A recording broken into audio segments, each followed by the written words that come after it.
Bonsoir les enfants, aujourd'hui je vais vous raconter l'histoire Les deux chèvres.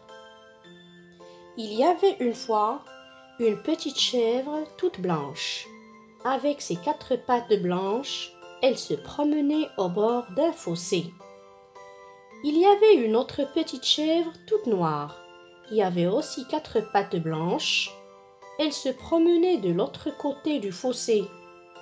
Et sur le fossé, il y avait une planche pour passer. La petite chèvre blanche veut traverser le fossé. Elle va sur la planche. La petite chèvre noire veut aussi traverser le fossé. Elle va aussi sur la planche de l'autre côté.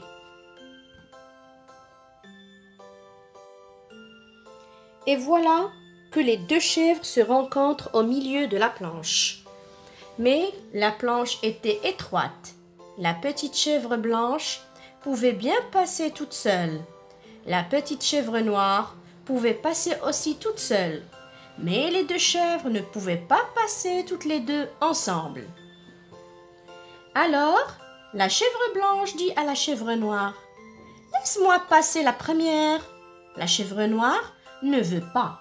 Elle se fâche. « Non, c'est moi qui passerai la première.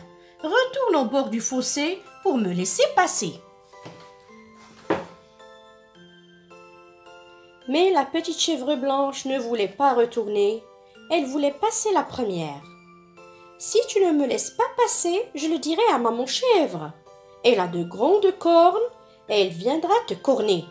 Eh bien moi, si tu ne me laisses pas passer, je le dirai à mon père chèvre. Il viendra corner ta maman.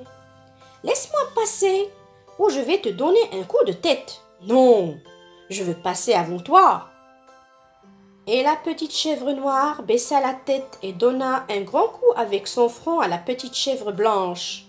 La chèvre blanche baissa aussi la tête et pang, elle donna aussi un coup avec son front.